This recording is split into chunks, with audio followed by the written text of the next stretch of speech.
नमस्कार. बोला रावजी या आपल्या यूट्यूब चॅनलवरती नुकताच एक नवीन सेगमेंट सुरू झालाय. त्याचं नाव आहे बोल बाई बोल. एक्झॅक्टली, बाई म्हणजे ती आणि तिची गोष्ट. प्रत्येक तिच्याकडे एक काही ना काहीतरी खास गोष्ट असते आणि अशा काही मैत्रिणी आहेत ज्या आपल्या क्षेत्रात वेगळंच काहीतरी करतायत किंवा वेगळं काही करू पाहतायत. त्यांना आपण या बोल बाई बोलच्या माध्यमातून जाणून घेणार आहोत. तर आज आपल्याशी गप्पा मारायला आली आहे शुभदा इंजिनिअरिंगची एंटरप्रेन्युअर नेहा कामत. हाय नेहा. तर तुझं हे क्षेत्र जे फायर प्रोटेक्शनचं आहे ते फायर प्रोटेक्शन हे खूप महत्वाचं आहे. पण तुझ्याकडे बघता क्षणी ना माझ्या डोक्यामध्ये फक्त एकच वाक्य येतं, फ्लावर नाही फायर हुमे. तर आता या क्षेत्रामध्ये तू इकडे उभी आहेस, तर पण मला सगळ्यात आधी सांग की फायर प्रोटेक्शन म्हणजे नेमकं काय असतं? फायर प्रोटेक्शन हे एक कंप्लीट डिझायनिंग सिस्टम आहे ज्याचे वेगळे वेगळे कॉम्पोनंट्स आहेत. आता हायड्रन सिस्टम आहे, डिटेक्शन आहे, मग स्प्रिंकलर सिस्टम आहे. हे टेक्निकल झालं. पण जेव्हा आग लागते, एक नॉर्मल ह्युमन रिॲक्शन आहे, पळा. कोणी आगेला बघत नाही. त्यामुळे तुम्ही त्या क्षणासाठी एक अशी तयारी करायला पाहिजे की जेव्हा तुमचं आग लागली, खरंच आग कुठे लागली, तर ऑटोमॅटिकली कशी आणि कुठल्या लेवलपर्यंत मॅन्युअल इंटरव्हेन्शन न होता ती आग कंट्रोलमध्ये येऊ शकते. दुसरी गोष्ट इतकं सांगून पण की कधी तुमचं फायरचं जे सिस्टम आहे ते वेळी फायर ब्रिगेडना, फायर ऑफिशियल्सना किती व्यवस्थित चालतं, त्या क्षणी त्यांची मदत होण्या इतपत आपलं सिस्टम हे व्यवस्थित चाललं पाहिजे. थोडे इंडस्ट्रीज असे असतात ज्यांचं रॉ मटेरियलच्या हिशोबाने खूप चालतं, त्यांच्याकडे स्टोरेज इश्यूज असतात. तर आपल्याकडे जर रॉ मटेरियलचा इश्यू जर येत असेल तर त्याच्यासाठी हे सिस्टम ठेवणं हे फार अपडेटेड, व्यवस्थित असणं, मेंटेन करणं खूप गरजेचं आहे. आणि हे एक सिस्टम हा खूप छोटा शब्द आहे, पण त्याच्या आतमध्ये भरपूर कॉम्पोनंट्स आले जातात आणि ते व्यवस्थित मेंटेन करणं हे इम्पॉर्टंट आहे. अच्छा, म्हणजे फायर प्रोटेक्शन हे सगळ्यात जास्त महत्वाचं आहे. मला सांग की आता ह्या फायर प्रोटेक्शन मध्ये आता ही तुझी कंपनी तुझ्या वडिलांनी सुरू केली, हो. पण त्याच्यामध्ये तू कसा काय पाय ठेवलास? ती ॲक्च्युली एक इंटरेस्टिंग गोष्ट आहे. राईट आफ्टर माय मॅनेजमेंट नाव सुरुवात अशी करीन, मी इंजिनियर नाही, मी MBA marketing with background of media advertising या ह्याच्यातनं आलेले होते. मला डॅडीनी MBA नंतर सांगितलेलं कम अँड जॉईन मी म्हणून. मी नाही म्हटलं, कारण ती खूप ड्राय इंडस्ट्री आणि हे नाही. डॅडी 2 महिने इंडियात नव्हते. It started off it simple signature. Authority कोण नव्हतं आणि मी जे जॉईन केलं ते त्या दिवसापासून ते आजपर्यंत हे आहे. अच्छा. ऑन्ट्रप्रिन्युअरशिप, मी actually what I fell in love was ऑन्ट्रप्रिन्युअरशिपच्या पॉवरमध्ये मला आवड आली. अच्छा. एक जी शक्ती असते ती फक्त ऑन्ट्रप्रेन्युअरमध्ये असते, जे युनिवर्सचं चक्र फिरवत असते.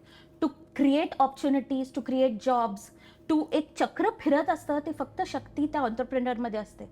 ती गोष्ट मला खूप आवडली की हा एवढी पॉवरफुल गोष्ट आहे, पण त्याला अथॉरिटी जेवढी आहे ना, एक सेकंड जनरेशन ऑन्ट्रप्रेन्युअरला रिस्पॉन्सिबिलिटी थोडी जास्ती असते. पण जेव्हा सेकंड जनरेशन जेव्हा या क्षेत्रात येतं त्यावेळेला असं होतं की अरे एक म्हणजे साहेबांची मुलगी चालली आहे आणि आता ही मुलगी आली आहे, ते मुलगी काय म्हणजे असं फायर प्रोटेक्शन सारखं हे एवढं असं वेगळं क्षेत्र आहे, ह्याच्यामध्ये या मुलीला काय जमणार आहे? ॲब्सोल्युटली. चॅलेंजेस हे सगळ्यात पहिली तुमच्या ऑफिसमध्ये सुरू होतात. जेव्हा तुमचा स्टाफ असतो ना, तुम्हाला तिकडे पहिली एक्सेप्टन्स घेणं गरजेचं आहे, कारण हे एक साहजिक गोष्ट आहे. अचानक कोणतरी येऊन बॉसच्या खुर्चीवर बसलं तर स्टाफ एक्सेप्ट करत नाही.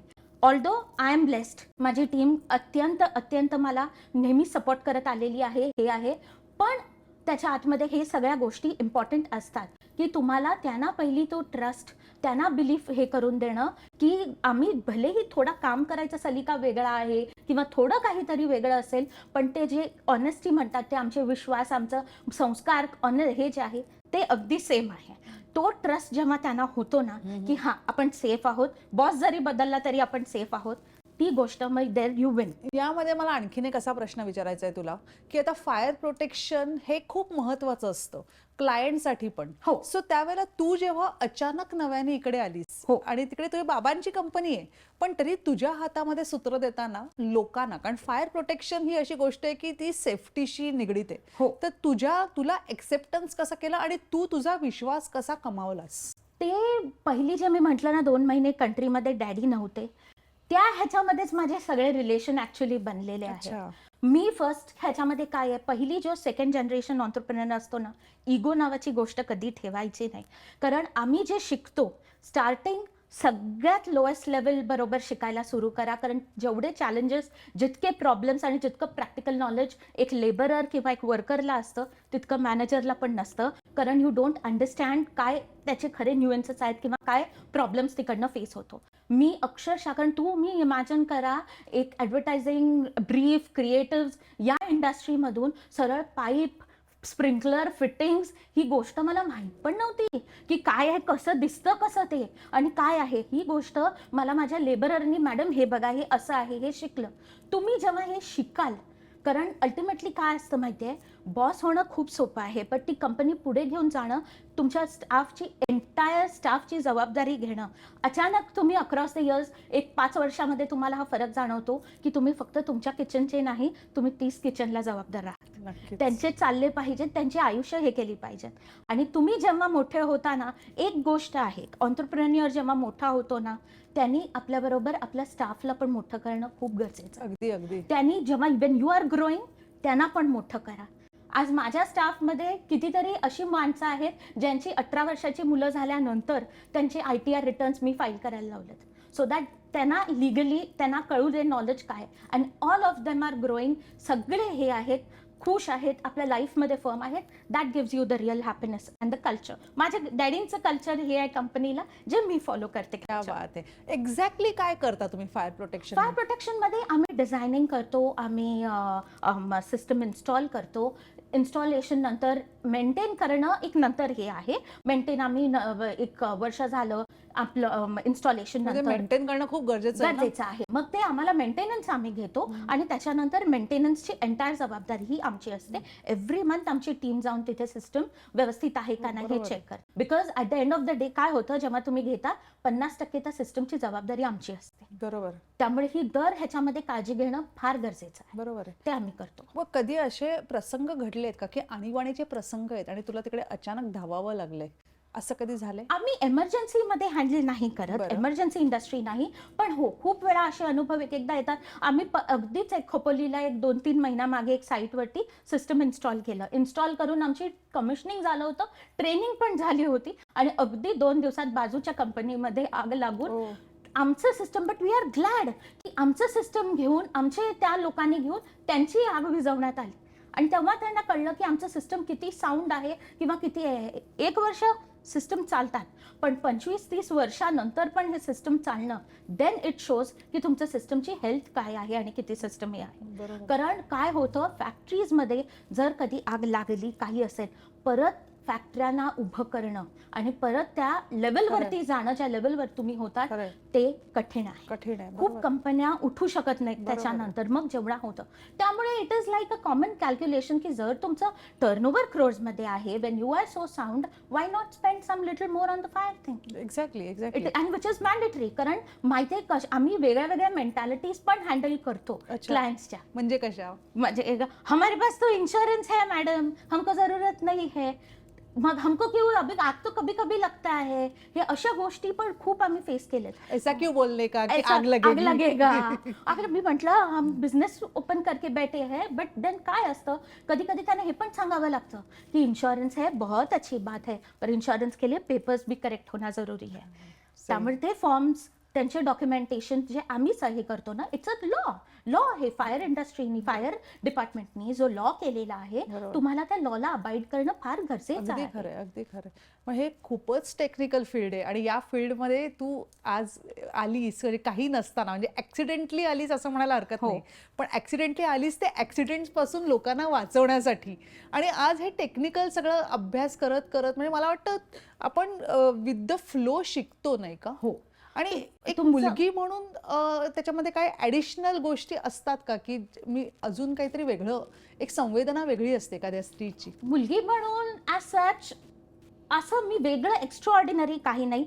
हो, अनुभव एक आलेत. आम्ही बाई माणसाशी बोलत नाही, आम्ही बाई माणसांची हे नाही करत. बट हॅव्हिंग सेड दॅट, मी एक ही गोष्ट पण सांगते की गॉड्स ग्रेस, इतक्या माझ्या जर्नीमध्ये मला एक्सेप्ट करून एनकरेज करणारे, कौतुक करणारे खूप लोक मिळाले. माझं एक जॉईन केलेल्या 6 महिन्यामध्ये जेव्हा डॅडी कॅनडाहून आले परत, तेव्हा एक मला तो एक अनुभव मला आयुष्यात खूप पॉझिटिव्हिटी देतो. एक माझ्या सप्लायर होते, त्या सप्लायरनी डॅडीनं सांगितलं, तुमचं कामाचा बाबतीत तो लक्ष्मी विराजमान आहे, आप तो आपके दिन अच्छे हो गए. क्या बात आहे. ती ब्युटी जेव्हा येते, खूप लोक म्हणतात आता कामत साहेबांना मुलाची, आता मला बहीण आहे, मला भाऊ नाही आहे, अच्छा. तर खूप जण मला विचारतात, सांगतात की कामत साहेबांना मुलगा नाही आहे, हीच कामत साहेबांचा मुलगा. मला मुलगा होण्यात काही इंटरेस्ट नाही आहे, कारण एक मुलगी होणं ही मला जास्ती पॉवर देते मुलगा होण्यापेक्षा. 100% आणि प्रकाश खरी गोष्ट कामतची आहे. मुलगी होणं ही मला भयंकर पॉवर मिळाली लाईफमध्ये, आणि I have been through him, exactly. Been with him, आणि असं करून ग्रो झालेला आहे. So I feel blessed. Yeah that is absolutely. आणि ते एकदम म्हणजे खरी गोष्ट आहे की मी मुलगाच, माझी मुलगी नाही, माझा मुलगा आहे असं म्हणणं हे चुकीचंच चुकीचं आहे. ती आहे. मुलगी आहे आणि मुलगी म्हणूनच आज उभी आहे, कारण आपल्या पाठीमागे ह्या ज्या महिला आहेत, या महिला आहेत म्हणूनच आज आपण इकडे आहोत, आणि हे अभिमानाची गोष्ट आहे. आणि आता म्हणजे हे जे टेक्निकल फील्ड आहे, हे अशा तऱ्हेने अनेक जणींना अशा फील्ड्समध्ये यायचं असेल तर इकडे येण्यासाठी काही, आता तू इंजिनियर नाही आहेस, पण हो. ह्याच्यामध्ये काय अभ्यास करावा लागतो किंवा ह्याच्यामध्ये शिक्षण काय घ्यावं लागतं? अनफॉर्च्युनेटली आपल्याकडे कॉलेजेसमध्ये इतकं फायरला महत्त्व दिलं जात नाही. अजूनही आर्किटेक्चर कॉलेजेस, इनफॅक्ट आर्किटेक्चर कॉलेजमध्ये जास्ती गरज आहे, कारण तिकडनं हा एंटायर फायरचा प्रोसेस इनिशिएट होतो. अच्छा. जेव्हा हे तुमचं इनिशियल NOC आणि अप्लाय करताना हे तिकडनं सुरू होतं. म्हणून ही फार गरज आहे की कॉलेजेसनी आणि ह्यांनी हे कोर्सेसमध्ये, करिक्युलममध्ये हे आणावं, कारण ह्याचा अवेअरनेस कळतं. बरं, जॉब ऑपॉर्च्युनिटीज जर तुम्ही म्हणालात तर त्याला पण स्कोप खूप आहे, कारण आता इंडस्ट्रियलायझेशन झालंय, हाय रायझेस वाढलेत, पॉप्युलेशन वाढलंय, automation is becoming life now. कारण पूर्वी कसं ऑटोमेशन एक फॅक्टरीचं सेटअप होतं, आता तुमची घरं पण ऑटोमेशनच्या ह्याच्यामध्ये जायला लागली. बरोबर आहे. त्यामुळे आता त्यांना, तुम्ही जर एक मॅनेजमेंटचा कोर्स जर केला, फायरचा कोर्स जर गेला, तर त्यांना पब्लिक ऑफिसर, पब्लिक डोमेनमध्ये, गव्हर्नमेंट डोमेनमध्ये जॉब्स मिळणं हे एक आहे, ही मिळू शकते, ही ऑपॉर्च्युनिटी मिळू शकते त्यांना. परत सेफ्टी ऑफिसर्स हे दर कन्सल्टंट पासून ते पेट्रोलियम केमिकल इंडस्ट्रीजमध्ये एक सेफ्टी ऑफिसर असणं ही मॅन्डेटरी गोष्ट आहे. हो, बरोबर. तर ती तुम्हाला एक ऑपॉर्च्युनिटी तिकडे आहेच आहे.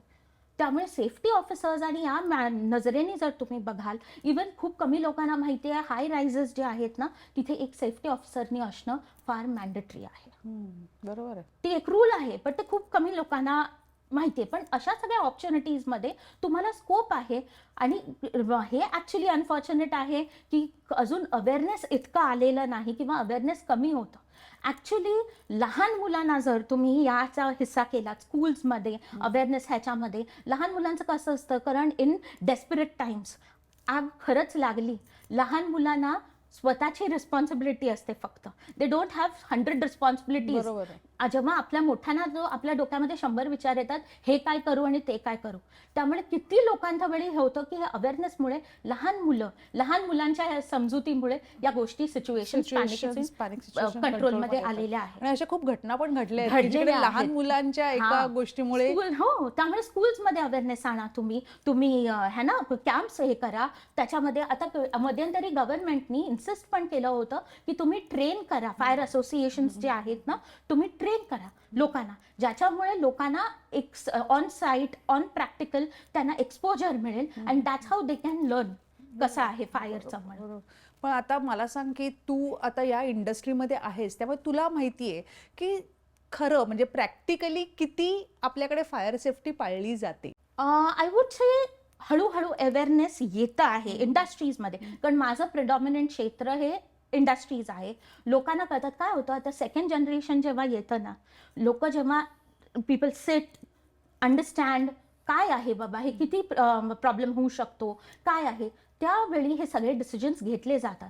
जेव्हा आता हे यंग जे लोक आहेत ते आपल्या फॅक्टरीला सिक्युअर कर, आपलं सिस्टम नीट कर, हे केलं जातं आता.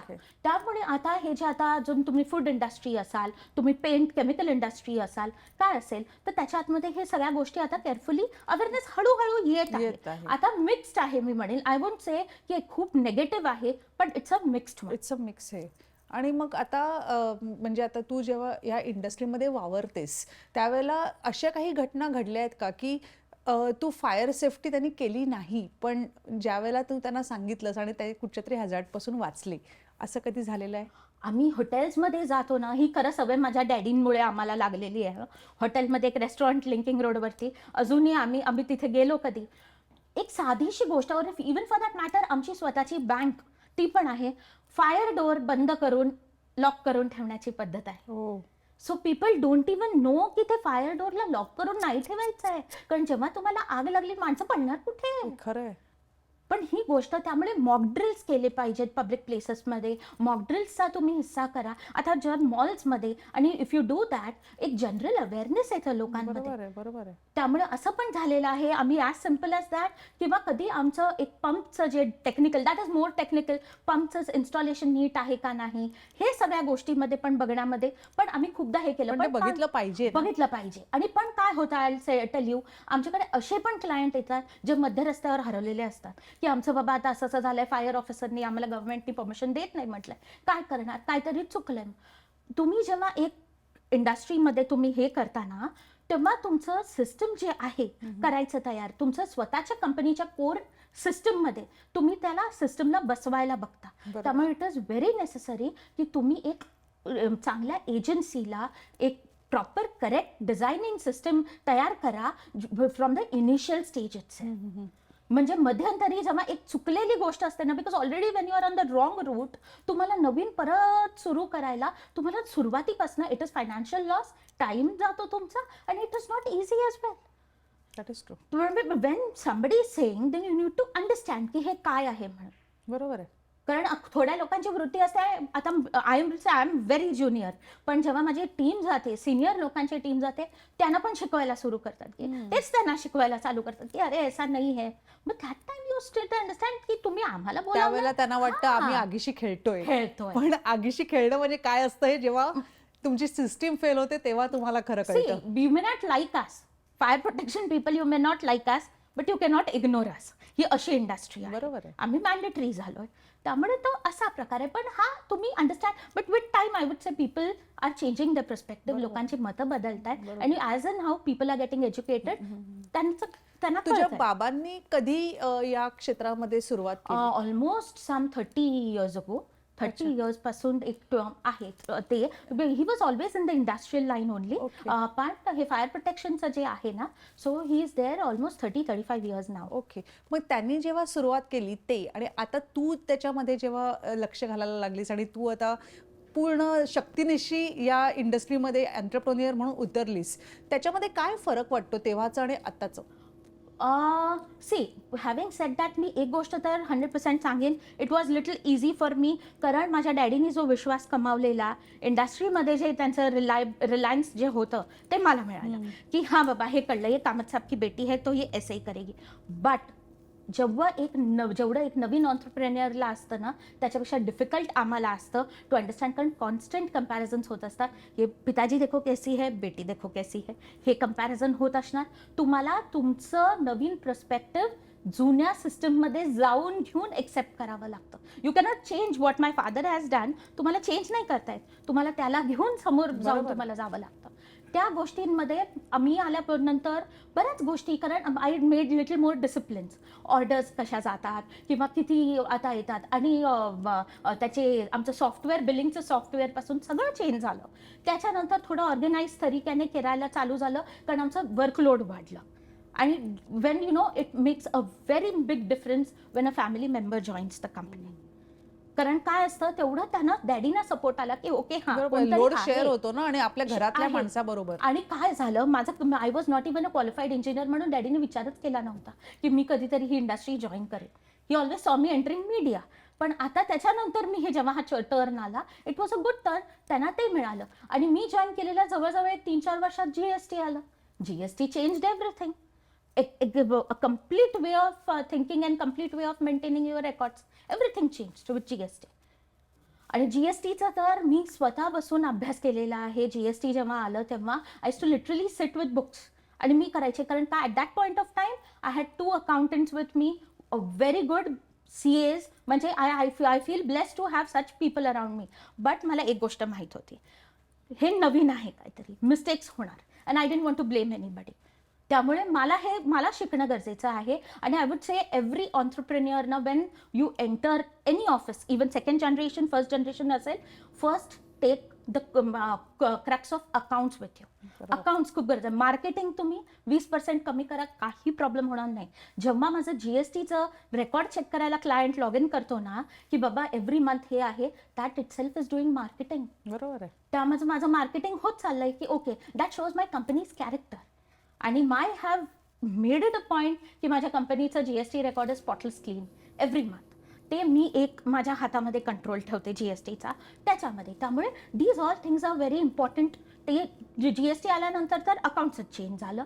सिस्टम ऑपरेशन्स ऑल्सो, ऑपरेशन्सचं बदललं. आमचं वर्कर लोकांचं काम करायचा तरीका बदलला. So there has been lot of changes. तुझ्याशी बोलताना मला असं जाणवतंय की एखादी एंटरप्रेन्युअर ही कशी सर्वगुण संपन्न असायला पाहिजे. म्हणजे भले मी ह्याच्यामध्ये पाऊल टाकलं तेव्हा मी काही नव्हते, पण जेव्हा मी आतमध्ये आहे तेव्हा मला सगळं कळलं पाहिजे. कारण fire safety is very very crucial, very very important thing to do. आणि जितकी ही इंडस्ट्री करणं गरजेचं आहे ना, तितकं ह्याच्या आतमध्ये माझ्या कंपनीचं सर्व्हायव्हल पण इम्पॉर्टंट आहे. आता ही गोष्ट जी आहे की मी जेव्हा बिझनेसमध्ये आले, I am 6 months ahead of what you know today's calendar year. Because मला विचार करायला पाहिजे की what if I don't get the job, I need to survive with all my staff. कोविडमध्ये जेव्हा असे हे दिवस आले होते, कोविडमध्ये मी अक्षर एक डायरीमध्ये लिहून ठेवलं होतं, this is going to be my turnover in 21, 22, 23. हे असं व्हायला पाहिजे म्हणून. कारण मला माहीत होतं बिझनेसमध्ये ना ग्रोथ ही तुमची रूट्स ना किती हे आहे ही तुम्हाला कळलं पाहिजे की ग्रोथ तुमची कुठे सुरू झाली. You know there is a very big difference for an entrepreneur. जर तुम्ही एका वेलीसारखे वाढताय की तुम्ही वटवृक्षासारखे वाढताय. कारण वेलीसारखे वाढलात ना, तुमची मुळं कुठे आहेत तुम्हाला नाही माहिती. And that is dangerous. कारण बिझनेसमध्ये अप्स अँड डाऊन्स हे होतातच होतात. आणि जेव्हा तुम्ही डाऊन ना असता, डाऊनफॉलला तुम्ही कुठे आपटताय हे तुम्हाला माहिती पाहिजे. मग तुमची रिस्क लाईफमधली कमी होते. कारण आम्हाला विचार करताना आय हॅव टू थिंक, माझं थॉट प्रोसेसच तसं झालंय की okay, this is what risk I am taking in and I have to do it. त्यामुळे तशा टर्नओव्हर्समध्ये ह्याच्यामध्ये it makes a very big difference. आता सेल्सचं रेव्हेन्यू हे सगळ्या या गोष्टी ना, वेन डॅडी जेव्हा हे बिझनेस करत होते तो काळच वेगळा होता. ही स्टील मॅनेजिंग आणि ही स्टील डुईंग दी टेक्निकल थिंग्स. खूप ह्याच्यामध्ये डॅडी येतात. पण हे अकाउंट्समध्ये किंवा हे जे कंपनीचं माझं कॉस्टिंग आणि हे आहे त्याच्यामध्ये हा वेळच वेगळा आहे, काळच वेगळा आहे. बरोबर. So I need to rapidly do it, taking all of them along with me. मला वाटतं तुझ्या पर्सनॅलिटीमध्येच ती फायर आहे की जेणेकरून एखाद्या मोठ्या बिझनेसला एक वुमन एंटरप्रेन्युअर कशा तऱ्हेने करू शकते ना, हे खूप इन्स्पिरेशनल तुझी पर्सनॅलिटी आहे. तू आम्हाला एक म्हणजे ज्या कोणाला या इंडस्ट्रीमध्ये यायचंय त्यांनी नेमकं काय केलं पाहिजे हे आम्हाला सांग ना. नेमकं काय केलं पाहिजे म्हणजे यु नो एक तुझं ऐकून एखादीला वाटलं की अरे आपण करिअर म्हणून हा मार्ग निवडावा, त्यांनी काय करावं? तुम्ही एक क्वालिफिकेशन, आता बघा my may be my destiny was here, ते मी हे करू शकते. कारण हॅव्हिंग सेड दॅट, जर माझ्या डॅडींचं इतकं मोठं हे नसतं, opening wouldn't have been very easy for me. ते मी मानते, कारण माझं क्वालिफिकेशन पण नाही आहे. तो take proper qualification, take technical knowledge, have patience. Yeah industry is there any particular course for this? Courses आता इतके नाही आहेत apart from one university I heard. पण त्यामुळे काय होतं, इंजिनिअरिंग नंतर डिप्लोमा कोर्सेस आहेत फायरचे, ते तुम्ही करू शकता. एक certification only one institute in Maharashtra has that it seems इंजिनिअरिंगला. बाकी जे आहेत ते डिप्लोमाचे आहेत. आणि मुख्य म्हणजे जर नवीन एक युथला यायचं असेल, तो पेशन्स मी खूप लॅक होतो. आज ह्याच्यामध्ये जेव्हा रेक्रुट समबडी ना, एक लहान वयाचा इंजिनियर जेव्हा येतो, एक ह्याच्यामध्ये येतो, I know my company is not a dream company. माझी एक मिडल लेवल कंपनी आहे. पण तुम्हाला तुम्हाला गरजेचं आहे. ओव्हरनाईट तुम्हाला सगळं येणं किंवा तुमचं पटकन शिकणं, तुमचं सॅलरी डबल होणं, it is not important. You learn from it, you grow, and then eventually that's how you can grow ahead in the industry. तो पेशन्स असणं खूप गरजेचं आहे, along with the degree which you have. बरोबर आहे. त्याच्यामध्ये मी खूप कमी लोकांमध्ये तो बघते, शिकायची हे करते. कारण माझ्या ऑफिसमध्ये सांगते, the beauty of my offices की इतके सिनियर लोक आहेत, अबाव 70s मधली जी लोक आहेत ती पण माझ्या ऑफिसमध्ये आहेत. आणि apart from that the young people are also there. Young people actually take care of the elder people, like you know, we are like a very big family. तशी आमचं ऑफिस आहे. तशी त्यांचं दोघींचं the combination works well. They are being there together. आणि त्याच्यामुळे ह्या गोष्टी करतात. आणि I am blessed, like 40 years experience असलेल्या लोकांकडनं I can learn what industries of their institution in themselves. मला बाकी शिकायची गरज लागली. May be that's the reason why I picked up so fast. क्या बात ते पण असेल. Very nice. एक असा छोटासा प्रश्न जाता जाता, आपण रस्त्यावरती जाताना खूपदा असे वॉटर हायड्रेंट्स दिसतात जे अनेक वर्षांपासून फुटपाथच्या, म्हणजे असंच माझ्या मनात आला हा प्रश्न की फुटपाथच्या बाजूला कधीतरी ते जमिनीच्या आतच गेले आहेत, दिसतच नाही आहेत. अशा सगळ्या गोष्टींसाठी तुम्ही काही करता का? नाही, हा गव्हर्नमेंटचा हे असतो, कॉल असतो. Government and the BMC has to take care of it. So ह्याचं जे हायड्रंट लाईनचं हे आहे, we are basically into MIDC. Okay. आणि आमचा होल्ड जो आहे ना, हा जास्ती करून इंडस्ट्रीज मधला. हाय राईज मध्ये पण. आणि काय होतं, हाय राईज आता तुम्ही अपार्टमेंट जर घेतलं, हाय राईजचं when you are purchasing apartment worth crores, you are doing interiors worth another 1 crore. Why not do a fire system there, which is very mandatory? Exactly. Because ते जर भारी पडलं, then both the first options are going to be gutted completely. बरोबर. ते dangerous आहे. त्यामुळे हायराईज वाल्यांनी हायराईज मध्ये हा अवेअरनेस असणं खूप गरजेचं आणि आहे. इंडस्ट्रीमध्ये जसं तू म्हणतेस तसं it is very very important, म्हणजे खूपच महत्वाचं आहे ते तिकडे फायर सेफ्टी असणं. एक्झॅक्टली. तू आज इकडे आलीस, आम्हाला खूप मस्त माहिती दिलीस. तुझ्याकडे बघून जे आपले व्ह्युअर्स आहेत त्यांना तर नक्कीच इन्स्पिरेशन मिळेल. एका नव्या क्षेत्राची माहिती झाली आहे आणि फायर सेफ्टी ही किती महत्वाची असते प्रत्येकासाठी हे देखील तुझ्याशी गप्पा मारताना कळलं. ऍब्सोल्युटली. नेहाशी बोलणं म्हणजे तिची अशी फायरी स्वतःचीच पर्सनॅलिटी आहे आणि त्याच्यामुळे आपल्याला आज खूप चांगलं नॉलेज मिळालं. तर तू इकडे आलीस त्याच्याबद्दल थँक्यू सो आमच्या मच. बोल बाई बोल आणि आमचं बोला रावजी हे युट्यूब चॅनल आहे त्याच्या सगळ्यात तर्फे तुझे मनापासून आभार. Thank you for having me here. एक ऑपॉर्च्युनिटी देणं. आणि I feel very happy and blessed की एक फायर इंडस्ट्रीसाठी असं कोणीतरी एक अवेअरनेस फायर काढण्यासाठी. इंडस्ट्रीमध्ये असणारी एक woman entrepreneur Thank he you खूप so much. अभिमानाची गोष्ट आहे आमच्या सगळ्यांसाठी. अँड आय होप ॲटलिस्ट ह्याच्यावरनं तरी एक 10 अजून नेहा तयार झाल्या ना तरी, बिकॉज हे business world is very very beautiful to enter. Entrepreneur व्हायचं जर कोणाचं तरी एक स्वप्न असेल ना, just give it a try. कारण भरपूर रूम आहे, भरपूर स्कोप आहे. Everybody will accept you to क्या बी बात देअर. आहे. But just be that. And कारण तुमची जी पॉवर हातामध्ये येते ना, that is altogether a different thing to do. Thank you so much, please Neha. B there. Thank you. Thank you so much.